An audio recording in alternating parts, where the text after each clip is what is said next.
नमस्कार। रूस Ukraine war पर देश का नंबर 1 शो देश देख रहे हैं आप और मैं हूं आदिति त्यागी।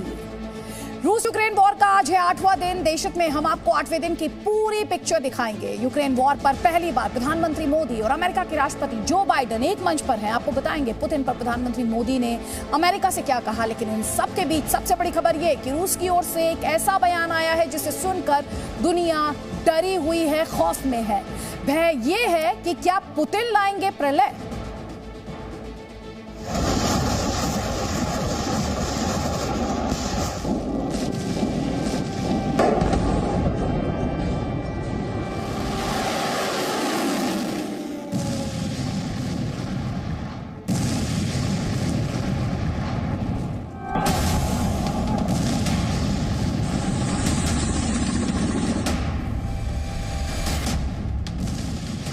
रूस और यूक्रेन वॉर में बात टैंक और मिसाइल अटैक से आगे बढ़ती जा रही है।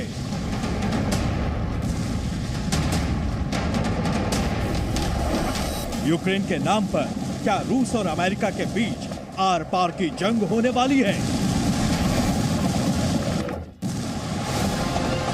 पहले वर्ल्ड वॉर की धमकी,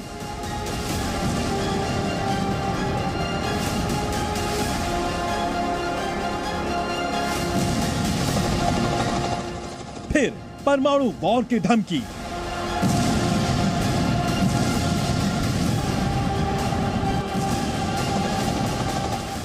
और अब स्पेस वॉर की धमकी।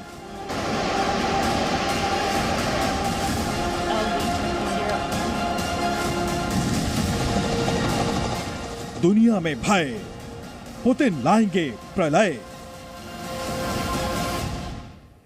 और इस वक्त बड़ी खबर, व्लादिमीर पुतिन के साथ बातचीत हुई इमैनुअल मैक्रों की, फ्रांस के राष्ट्रपति की। उसके बाद उनका बड़ा बयान आया है। यूक्रेन में हालात और बिगड़ने की आशंका वो जता रहे हैं। रूसी हमले और तेज होंगे, ये आशंका जताई जा रही है फ्रांस के राष्ट्रपति इमैनुअल मैक्रों द्वारा। बार बार हम आपको बता रहे हैं जी न्यूज पर लगातार कि कैसे 90 मिनट तक रूस के राष्ट्रपति व्लादिमीर पुतिन और फ्रांस के राष्ट्रपति इमैनुअल मैक्रों के बीच बातचीत हुई है। पुतिन ने कहा था यूक्रेन के खिलाफ जंग जारी रहेगी, और उसके बाद इमैनुअल मैक्रों का ये स्टेटमेंट जिसमें वो कह रहे हैं कि यूक्रेन के खिलाफ इस समय जो जंग है वो और भीषण हो सकती है, हालात और बिगड़ने की आशंका जता रहे हैं इमैनुअल मैक्रों। तो क्लेम्स और काउंटर क्लेम्स हैं और दुनिया किस तरफ बढ़ रही है, हम और आप सिर्फ अनुमान लगा सकते हैं। इस समय अनुमान बस ये है कि क्या ये वॉर परमाणु वॉर से स्पेस वॉर में बदलने वाली है। कल तक सिर्फ परमाणु वॉर की आशंका जताई जा रही थी, अब स्पेस वॉर भी इसमें जुड़ गई है। आज फिर रूस ने परमाणु वॉर पर एक बड़ा बयान दिया है। क्या पुतिन प्रलय लाने का मन बना चुके हैं? क्या प्रलय आएगी? ये बड़ा सवाल है।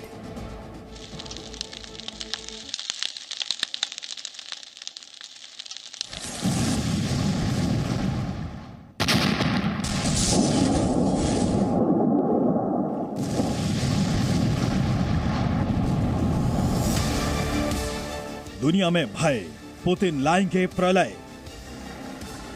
ये रूस का सिर्फ एक लड़ाकू हेलीकॉप्टर नहीं है, यह आफत है जो यूक्रेन के माथे पर मंडरा रहा है। हेलीकॉप्टर में एक रूसी सैनिक गन लेकर तैयार है। सैनिकों का यह दस्ता रूस के उस स्पेशल ग्रुप का हिस्सा है जिसे यूक्रेन में स्पेशल ऑपरेशन की जिम्मेदारी सौंपी गई।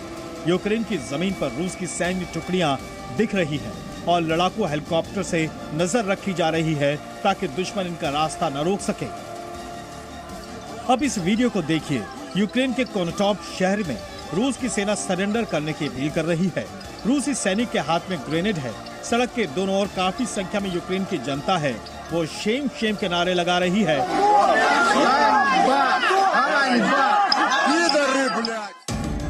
और रूस का जवान सरेंडर करने के लिए कह रहा है। कोनटॉप के मेयर से रूस की सेना ने सरेंडर करने के लिए कहा है। सरेंडर नहीं करने पर जान से मारने की धमकी दी है। रूस और यूक्रेन के बीच बमबारी और बातचीत दोनों साथ साथ हो रही है। दोनों देशों के बीच टैंक और टॉप दोनों साथ साथ चल रहे हैं। सबसे बड़ी बात यह है कि रूस पीछे हटने को तैयार नहीं। Очень надеюсь, что вот сейчас перебесятся наши главные партнеры, и мы будем готовы разговаривать, но разговаривать, как я уже сказал, исключительно по-деловому, прагматично, на основе равноправия. Если рассчитывают то, что вот сейчас, после того, что происходит. रूस के विदेश मंत्री सर्गेई लावरोव ने कहा है कि वो जंग को आखिर तक लेकर जाएंगे। इसका मतलब ये हुआ कि जब तक पुतिन अपने मकसद में कामयाब नहीं हो जाते, तब तक जंग जारी रहेगी। वही परमाणु युद्ध पर लावरोव का आरोप है कि सबसे पहले यूक्रेन और पश्चिमी देशों ने ही परमाणु धमकी देने की शुरुआत की। इसका मतलब वो ये कहना चाहते हैं कि परमाणु युद्ध शुरू हुआ तो इसके लिए जिम्मेदार पश्चिमी देश होंगे। Не позволим каким-то провокациям заставить нас выйти из равновесия, но если против нас начнут развязывать реальную войну. रूस और यूक्रेन के लड़ाई के 8वें दिन रूस के विदेश मंत्री का बयान आया है कि उन्होंने कभी भी परमाणु विकल्प के बारे में सोचा ही नहीं, बल्कि उनका ये कहना है कि पश्चिमी देश इस तरह के बयानबाजी से रूस को अलग थलग करना चाहते हैं। परमाणु वार से पहले स्पेस वॉर। रूस की लड़ाई सिर्फ जमीन पर नहीं हो रही, वो आसमान में भी लड़ी जा रही है और अंतरिक्ष में भी उसके सामने बड़ा खतरा है। रूस को लग रहा है कि पश्चिमी देश उसकी सैटेलाइट से खिलवाड़ कर सकते हैं। रूस की अंतरिक्ष एजेंसी के प्रमुख ने धमकी दी है कि अगर आने वाले दिनों में किसी भी सैटेलाइट को हैक करने की कोशिश की गई तो युद्ध छिड़ सकता है। रशिया की स्पेस एजेंसी 4 मार्च को ब्रिटेन की कंपनी OneWeb की 36 सैटेलाइट लॉन्च करने वाली है और उसने ब्रिटेन से इस बात की गारंटी भी मांगी है कि इन सैटेलाइट्स का इस्तेमाल रूस के खिलाफ नहीं किया जाएगा। अब जवाब है कि जब अमेरिका, ब्रिटेन समेत पश्चिमी देश एकजुट होकर रूस के खिलाफ हर तरह के प्रतिबंध लगा रहे हैं, बैंकिंग, टेक्नोलॉजी, एयरस्पेस और पोर्ट, हर तरह से रूस पर पाबंदियां लग रही हैं, ऐसे में क्या ये टकराव अंतरिक्ष में भी देखने को मिलेगा? NATO कंट्रीज और रशिया आमने सामने हैं, आर्थिक प्रतिबंध लग रहे हैं यूक्रेन के युद्ध को लेके, तो ये संभावनाओं से इनकार नहीं किया जा सकता कि स्पेस में भी एक दूसरे के ऊपर जो है ये देश उनके सैटेलाइट्स पे कुछ कार्रवाई करने की कोशिश करेंगे। एक तरफ अमेरिका से फ्रांस और जर्मनी तक पूरी दुनिया यूक्रेन का साथ दे रही है, सैन्य साजो सामान भेज रही है, तो दूसरी ओर रूस अकेला है। ये पूरी जंग पुतिन वर्सेस ऑल की है और यही है भय की सबसे बड़ी वजह, क्योंकि पुतिन को जानने वाले विशेषज्ञों का मानना है या तो पुतिन जीतेंगे या नहीं तो पुतिन कुछ ऐसा कदम उठाएंगे जो पूरी दुनिया के लिए विनाशकारी होगा। जी मीडिया ब्यूरो रिपोर्ट। आपको ये भी बता देते हैं, यूक्रेन और रूस के बीच इस वक्त बातचीत चल रही है। इस बीच रूस के विदेश मंत्रालय का बड़ा बयान आया है, जिसमें रूस के विदेश मंत्रालय ने कहा कि उम्मीद है कि यूक्रेन मौजूदा हालात को खत्म करेगा और शांति स्थापित करने का काम करेगा। साथ ही ये भी कहा गया कि यूक्रेन डोनबास रीजन में शांति स्थापित करे। तो रूस के विदेश मंत्रालय का ये बड़ा बयान आपको ये बताते हुए कि रूस और यूक्रेन के बीच इस वक्त बातचीत चल रही है। विदेश मंत्रालय रशिया का अकाउंटेबिलिटी, पूरे तरीके से जिम्मेदारी यूक्रेन की फिक्स कर रहा है, ये कहते हुए कि डोनबास रीजन में हालात नॉर्मल करने होंगे यूक्रेनियन फोर्सेस को। लगातार ये दावा किया जा रहा है कि रूस की सेना यूक्रेन की राजधानी कीव की तरफ बढ़ रही है। आज लड़ाई का 8वां दिन है। पुतिन की सेना ने कीव पर कई हमले किए। हालांकि यूक्रेन की सेना ने कुछ ऐसा चक्रव्यूह रचा है जिसे पार पाना पुतिन की सेना के लिए मुश्किल साबित हो रहा है और इसीलिए कीव पर कब्जे की जंग भीषण होती जा रही है। आपको दिखाते हैं जंग के 8वें दिन क्या क्या हुआ और अब तक कीव पर कब्जा करने में नाकाम क्यों रही है रशियन फोर्सेस।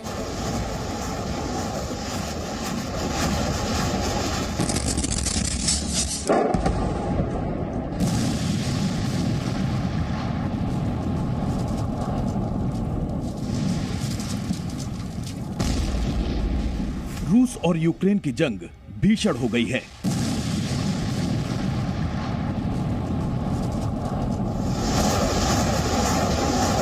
आठवें दिन भी रूस की मिसाइलें लगातार गरज रही हैं। रूसी जंगी जहाज और हेलीकॉप्टर बम बरसा रहे हैं।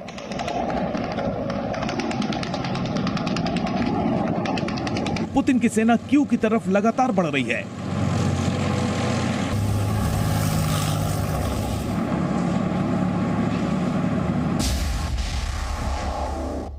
रूस और यूक्रेन की जंग में 8वें दिन क्या हुआ?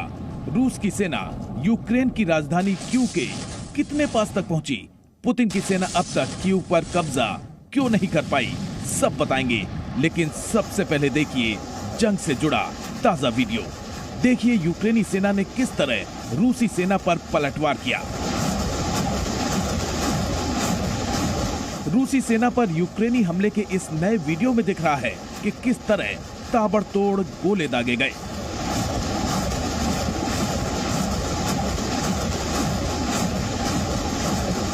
अब ये तस्वीर देखिए किस तरह मारियोपोल में एक शॉपिंग सेंटर को निशाना बनाया गया।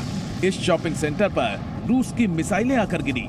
मिसाइल हमले के बाद शॉपिंग सेंटर में आग लग गई।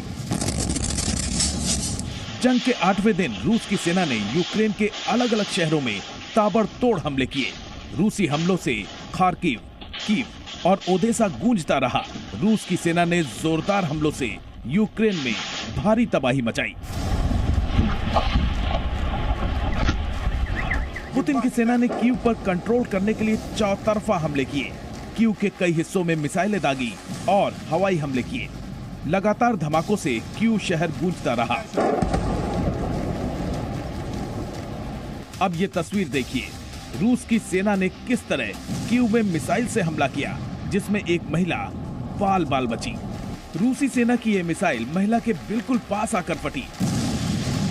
राहत की बात यह रही कि महिला को नुकसान नहीं पहुंचा। रूसी सेना की बमबारी की तस्वीरें कैमरे में भी कैद हो गई। जिस वक्त मिसाइल से हमला हुआ, विदेशी पत्रकार युद्ध के हालात की रिपोर्टिंग कर रहा था। रूस की सेना ने कीव को बाकी दुनिया से काटने के लिए रेलवे स्टेशन पर भी अटैक किया। मिसाइल से कीव के दक्षिणी रेलवे स्टेशन को नुकसान पहुंचाया। राहत की बात यह रही कि रेलवे स्टेशन को मामूली नुकसान पहुंचा और कुछ देर में ट्रेन की आवाजाही फिर शुरू हो गई। कीव पर लगातार हमलों के बीच रूस की सेना आगे बढ़ रही है। पुतिन की सेना के टैंक सड़कों पर धूल उड़ाते राजधानी कीव की तरफ कूच कर रहे हैं।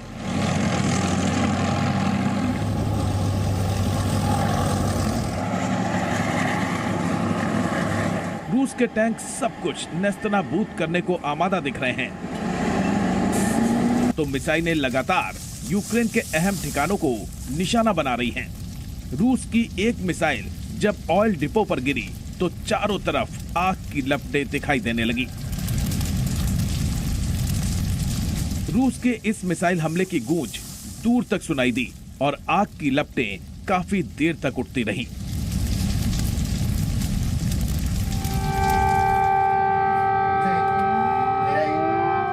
रूसी सेना के ताबड़तोड़ हमलों के बाद कीव के कई इलाकों में सायरन बजाकर लोगों को अलर्ट किया गया। कीव और ओदेसा समेत कई शहरों में सायरन बजे और लोगों को सुरक्षित जगहों पर जाने की सलाह दी गई। रूस की एयरफोर्स भी यूक्रेन के अलग अलग शहरों में बम बरसा रही है। यूक्रेन के निकोलेव में रूस की सेना ने समंदर में हमला किया। रूसी हमले में बांग्लादेश का जहाज तबाह हो गया। अब देखिए यूक्रेन के दूसरे सबसे बड़े शहर खार्किव में हमले का नया वीडियो, जिसमें दिख रहा है कि रूसी सेना किस तरह यूक्रेन पर मिसाइल दाग रही है। खार्किव पर भारी बमबारी के बाद रिहायशी इलाकों में भी रूसी टैंक देखा गया। खार्किव की सड़कों पर रूस का टैंक लोगों में दहशत भर रहा था। यूक्रेन के बुका में रूस के हमले के बाद तबाही का मंजर साफ नजर आ रहा है। यहाँ के कई इलाके खंडहर में तब्दील हो गए हैं। हमलों के बाद लोग शहर छोड़ रहे हैं। रूस की सेना की बमबारी में पुल टूट गए हैं। टैंक, गाड़ी और पेड़ सब जलकर खाक हो गए हैं। इरपिन में भी रूस की सेना ने जबरदस्त बमबारी की है। बमबारी में कई इमारतें ध्वस्त हो गई हैं और लोग तहखानों में छिपने को मजबूर हो गए हैं। इस बीच रूस की सेना ने यूक्रेन के खरसोन पर कब्जा जमा लिया है। खुद यूक्रेन की सरकार ने रूस के कब्जे की आधिकारिक पुष्टि कर दी है। पुतिन की सेना के हमलों के बाद यूक्रेन के कई शहरों में तबाही का मंजर दिख रहा है। टूटी फूटी इमारतें, खंडहरों से उठती हुई आग की लपटें और सुनसान सड़कें गवाही दे रही हैं कि रूस की सेना के हमलों में यूक्रेन को कितना नुकसान पहुंचा है। पुतिन की सेना यूक्रेन पर ताबड़तोड़ बम बरसा रही है। खरसोन शहर पर रूस का कब्जा भी हो गया है, लेकिन कीव उसकी पहुंच से बाहर दिखाई दे रहा है। अब तक रूस की शक्तिशाली सेना कीव पर कब्जा नहीं कर सकी है। दरअसल यूक्रेन की रणनीति रूस की सेना की ताकत के सामने फीस साबित हो रही है। अब ये तस्वीर देखिए, जिसमें खुद यूक्रेन की सेना ने कीव को जोड़ने वाले पुल को विस्फोट से उड़ा दिया। मकसद साफ था कि रूस की सेना को कीव में घुसने से रोका जा सके। दरअसल पुतिन की सेना पूर्व से शहर की ओर बढ़ रही है। रूसी सेना शहर में दाखिल ना हो पाए, इसलिए यूक्रेनी सेना ने शहर को जोड़ने वाले पुल को ही उड़ा दिया। अब आप अंदाजा लगाइए कि यूक्रेन की सेना किस तरह कीव की मजबूत किलेबंदी कर रही है, ताकि पुतिन की सेना के मंसूबे कामयाब ना हो पाए। रूस की सेना को रोकने के अलावा कीव के लोगों की सुरक्षा के लिए भी पुख्ता तैयारी की जा रही है। लोगों को रूस के हमलों से बचाने के लिए बंकर बनाए गए हैं। जंग के बीच यूक्रेन सरकार लोगों की स्वास्थ्य सुविधाओं का भी ख्याल रख रही है। कीव में बेसमेंट में मैटरनिटी हॉस्पिटल तैयार किया गया है। तहखानों में बच्चों का जन्म हो रहा है। यूक्रेन सरकार और जेलेंस्की की सेना ने कीव की सुरक्षा के लिए एक चक्रव्यूह तैयार किया है, जिसको भेद पाना रूस के लिए मुश्किल साबित हो रहा है। कीव की सिक्योरिटी में सबसे बाहर यूक्रेन की सेना तैनात है, जो रूस के हमलों को नाकाम भी कर रही है और उन पर पलटवार भी कर रही है। इसके बाद की लेयर में यूक्रेन की मिलिट्री पुलिस फोर्स ने मोर्चा संभाल रखा है। इसके बाद तीसरी लेयर की सिक्योरिटी यूक्रेन की नेशनल पुलिस के हवाले है। चौथी लेयर में टेरिटोरियल फोर्स के जवान रूसी सेना पर नजर बनाए हुए हैं। पांचवी लेयर की सिक्योरिटी सिविल डिफेंस वालों के हाथ में है और सबसे आखिरी लेयर में यूक्रेन की हथियारबंद जनता है, जिनके हाथों में ऑटोमेटिक वेपन से लेकर पेट्रोल बम तक हैं। यानी कीव पर कब्जे की जंग 8वें दिन भी जारी है। रूस की सेना लगातार दबाव बना रही है, बम बरसा रही है, अहम ठिकानों को निशाना बना रही है, लेकिन अब तक यूक्रेन की रणनीति भारी पड़ी है। 8वें दिन भी रूस की सेना कीव में दाखिल नहीं हो पाई है। Bureau report, ji media. Presenting B News app, available on Google Play and App Store. Download it now.